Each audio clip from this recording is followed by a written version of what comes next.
Tahawwur Rana in custody, but what is the road ahead? Will Pakistan ever hand over the terrorists?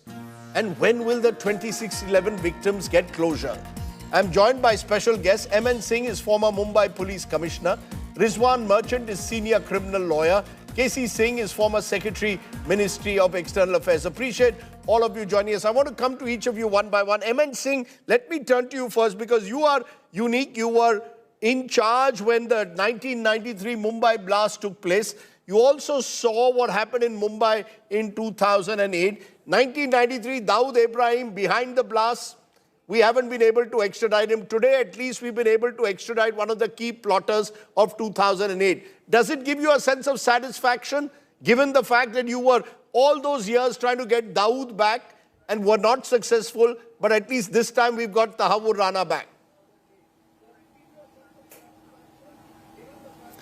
Well, Rajdeep, let me begin, first of all, by paying homage to all those brave police officers and men, 14 of them, who laid their lives in line of duty. Many of them had worked under me directly, and like Ashok Kamte and Vijay Salaskar and even the IG police, they had directly worked under me when I was a joint commissioner of police in the crime branch. I knew they were brave officers, very competent police officers. It is so sad to know that they were killed like this. So now coming to the second point, I would like to also touch upon what Brigadier Sisodia said, that there has to be some local support, and probably I need to tell him that indeed there were 16 local people who were involved in facilitating this 2611 terror attack. One of them was called Abu Zundal, who was a resident of Bid district in Maharashtra state. This Abu Zundal, he ran away, he was an ITI trained man. He had joined the lashkar-e-taiba, went to Kashmir and then went to Pakistan. And then he got mixed up with all these people, Hafiz Saeed and things like that. And he was the brain behind all this, and 16 people. One of them was again, two more persons from Bihar. One of them was living in Goregaon area of Bombay city. So they were also caught. So this Abu Zandal was also finally caught in Saudi Arabia and brought to Bombay, and he was convicted in another case where he was caught carrying some AK-56 rifles and things like that in somewhere near Aurangabad. So there was a very strong local support because of unless there was a local collaborator support, it would not have been possible to know all these locations of these various things and the territory of Bombay city. So there was a local support indeed, and 3 of them were convicted. Now coming to this gentleman called Rana, let me tell you, it is a great news that he has been caught, but I will still wait and look forward to the day when those masterminds who are hiding in Pakistan are caught. America has agreed to hand over this man to us, Tahawwur Rana, because America has now tried to prove that American soil cannot be used for any terrorist activities. You know, America was also one of the biggest sufferers of terrorist attacks. 3 of them happened on the soil of Ohio. Just to interrupt you there, the same American courts, David Coleman Headley will not be extradited to India. He got away with plea bargaining. Many believe he could well have been a double agent. There have been serious question marks over his exact role. So while the Americans have given us Tahawwur Rana, they still haven't given us Headley. Well, yes, I think that has been agreed between the two governments. Now, this David Headley was used as a witness by our Indian prosecutors. I do not know. I have a different point of view on this. When I was investigating the 1993 blast case, I had used one of this Usman Khan as a witness. He was given a pardon by the court, and then he was used because it was necessary in cases of conspiracy. It is very difficult to prove a case in the court of law because there is no direct evidence, and therefore it becomes necessary to use somebody who is confessing the crime as a witness. He is called approver. But in this case, since Ajmal Kasab was caught, and he was caught red-handed, and he had confessed the crime, I do not know why it was necessary to use this David Headley as an approver. Probably the case against Kasab would have been proved in any case, and there was nobody else in custody. Anyway, be that as it may, he was used. Now that we have given an undertaking and the American government. Let me also tell you, David Headley, who was half Pakistani and half American. He had a Pakistani father and an American mother. Now he was born in Washington, but he had a Pakistani citizenship, and he ran away out when he came to the age of 16 and became an American citizen. Now that fellow, he was helped by this Tahawwur Rana, and he was. It is also a surprise. Our friend from the Foreign Service will be able to tell how this man was able to manage a passport for David Headley, who had a Pakistani link. Let these days the law has become very difficult. Let me take the Pakistani link, which is clearly established beyond doubt in 2611 to you, KC Singh. Today, when you've got Tahawwur Rana back in India, does that make it even more difficult for Pakistan to do what they've done several times in the past? Deniability. Call them non-state actors who the Pakistani ISI will not accept as their own. Tahawwur Rana was part of the Pakistani army. Tahawwur Rana was clearly someone in touch with the Lashkar.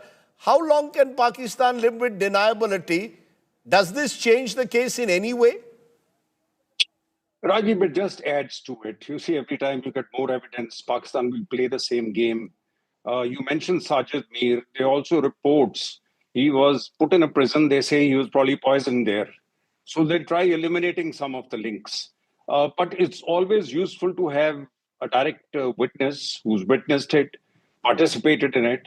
But I agree with you, Americans have played a double game with David Headley, because if you see, he was let off. He was in a jail, and he was let off after 9/11, because that is where his imprisonment was cut short. And the Americans started using him. Earlier, only the DEA, the drugs agency, was using him. Then I suspect even the counterterrorism group must have been using him. And they were sending him, and he was playing both sides. And this was going on. And that's where he goes back and establishes contact with LET. And then he is able to start training with them. He meets Hafiz Saeed there. So real top conspirator is Hafiz Saeed and people around him and the ISI. So how does this change that? So how does this change that at all? As you say, the top conspirator is Hafiz Saeed. We know the role of the Lashkar. The fact that Tahawwur Rana is here, the fact that Tahawwur Rana may well make statements while being interrogated, does that make Pakistan's predicament position even more unacceptable? No, absolutely. If we get the witness, he starts singing and starts telling us what the links are. But there would be, as I said, there would be cutouts like Sajid Mir and so on and so forth. He may not have been directly in contact with Hafiz Saeed, but he would be in contact with some other people. Look, remember, David Headley and Tahawwur Rana were classmates in school. This is their Sainik school in Hassan Abdul. You know, that ironically is also the place where Guru Nanak's handprint is there and where you have the famous Gurdwara. So there is that academy there, and these two studied together in school. So there's a very old link between David Headley and Tahawwur Rana. So Rana's family says actually Headley played him and used him. Now we don't know who played whom, but it'll be very useful to know what information Rana shares with us. Right, and then, of course, naturally, a lot of will have to do with the role of Pakistan, role of ISI, but there would be cutouts. So it will not be that he's met all the chaps who were dealing with it from Pakistan, because Headley was more traveling to Pakistan and went in touch with people. He's getting trained by LET. He was more often. See, 2007, 2008, Headley came multiple times. Rana just came once before. But how did Headley get it? You see, that's what's puzzled me, that Rana and Headley seem to get in and out of India very easily in that period. Because Headley changed his name. You see, he dropped the Muslim part of his name and took the family name of his mother. And that is surprising, because they say in America, normally that is not allowed. They would have looked into his background because he had been imprisoned. He had been caught with drugs earlier. So how was he able to? I think he was in and out. He was in contact, confidential informant of the government. Right. So he was able to use his links with the American agencies. And after 9/11, he got a longer rope because the Americans knew he has links in Pakistan, and they thought they'll be able to use him to find out what's happening to terrorism, terrorist groups in Pakistan. And he was actually playing both sides. And I think Americans don't want to be embarrassed, and that's part of the reason that they're not willing to part with David Headley. Otherwise, Headley will spill many more secrets. You know, because there were 231 phone conversations between Headley and Rana that have been documented in that NIA dossier. Rizwan Merchant, you know, Ajmal Kasab was an open and shut case. You catch someone in the act of terror, he could not escape the clutches of the law. Tahawwur Rana, as we've seen even before the US courts, has kept claiming that he is not involved in that wider conspiracy. How easy will it be for us to ensure a swift prosecution of one of the key plotters of 26/11 in your view? Rajiv, first of all, congratulations to the Indian government as well as to NIA for pulling up such an excellent task. Absolutely commendable. Now that he is in the country, now what we need to concentrate upon is how soon can we bring him to justice, okay? As far as his status today is concerned, his status is similar to some of the accused persons who were charged in the 1993 blast case for their respective acts of omission and commission disclosing terrorist act. They were unknown people at one point of time, but during investigation they got known. The moment they got known, the cognizance was taken on the basis of warrants which were issued against them for the purpose of trial and investigation. That seems to be the same process here in the case of Tahawwur Rana. Now that he has come, the same situation has arisen as in 1993 blast case, where the trial against the unknown persons when they were brought into India on the basis of extradition or deportation was under section 299 of the CRPC, where the concerned court was allowed to lead evidence as against the absconding accused persons under section 299, in which case the moment the absconding person is brought down into the country, he does not have to undergo the entire rigor of the trial by putting the witnesses into the box and having examination in chief done. He will be given the due process of law in the form of evidence which has been already brought on record. He will be given the facility of a lawyer. He will have to cross-examine and proceed with the trial. Now, this process of 299, if it is followed, you will definitely guarantee a swift trial in this particular case. But at the same time, I understand NIA must be definitely interested in subjecting him to investigation and interrogation to find out whether at all there is a further additional key of conspiracy. Because conspiracy as defined by the Supreme Court in P.K. Narayanan's case includes overt acts of omission and commission before, during and after the offending act. Now whatever has happened between Headley and him was before the 26/11. That has been documented. Now, as M.N. Singh put it across, Headley's case was on the basis of an approval which was granted him, which we call a grant of pardon. Now, the moment Tahawwur Rana is going to be subjected to investigation and interrogation, recording of his statement, they may be able to chance upon some particular material which Headley has not disclosed to the court in the course of grant of pardon, in which case NIA will be justified in making an application to withdraw the grant of pardon and once again indict him as an accused and put him to trial. Now, these are two aspects which NIA needs to concentrate upon, and I'm sure they will definitely want to do that. Number one, subjecting Tahawwur Rana to investigation and interrogation to see how his link can be established with the original charge of conspiracy because of his involvement with Headley. Secondly, but is that easy in your view? Before I go to M.N. Singh, is that easy? Is it easy to establish a charge of conspiracy? We even saw in the 1993 case. There is, see, it wasn't so easy. Rajdeep, we have successfully pulled on the extradition. No, we have successfully pulled up the extradition on the basis of legally admissible evidence which was carried to the extraditing court by the Indian government. If the material is there, and if the extraditing court has taken it into consideration and passed the order of extradition, why will we not succeed? We should definitely succeed. We should definitely subject him to interrogation, bring material against Headley, and confront Tahawwur Rana with Headley's offence, and make an application for withdrawing the order of grant of pardon to Headley. Because if he has done something which has led to the commission of the dastardly act, he deserves to be punished. Not only Tahawwur Rana, but even Headley deserves to be punished. You cannot allow him to sit safely out there in the prison out there. That's the point I'm making. That's the point. You know, you can't allow Headley to get away. You can't allow a Zakir Rahman Lakhvi or Hafiz Saeed to get away. But M.N. Singh, you've been raising your finger through the discussion. Please go ahead. Rajdeep, you Mr. can still do it. Yeah, I'll come to you in a moment, You Mr. can still Singh. do it. You can still do it by Rajdeep, subjecting Tahawwur Rana. Yes, Mr. Singh. Rajdeep,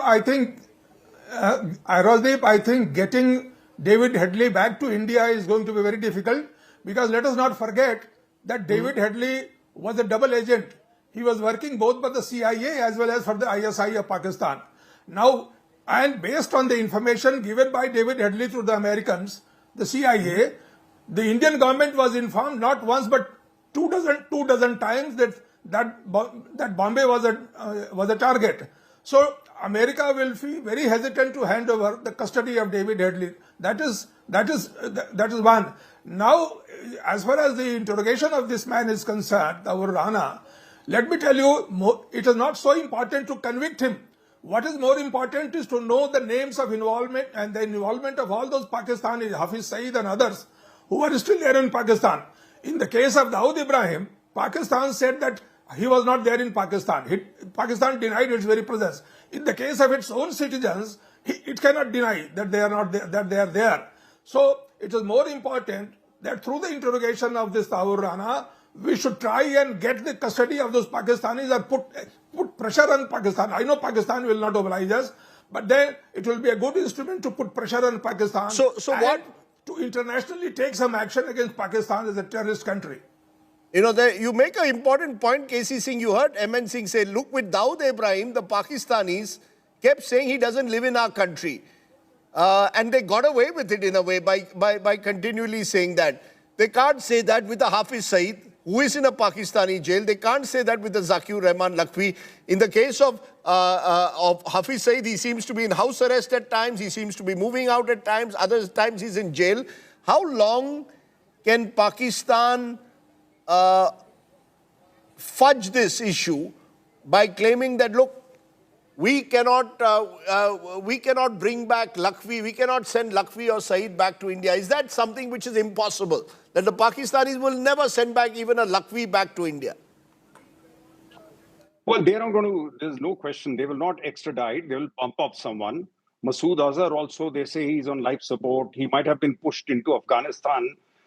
So they will never hand over any one of these people. But I think the advantage in having Rana is that you have a Pakistani who was living in the West.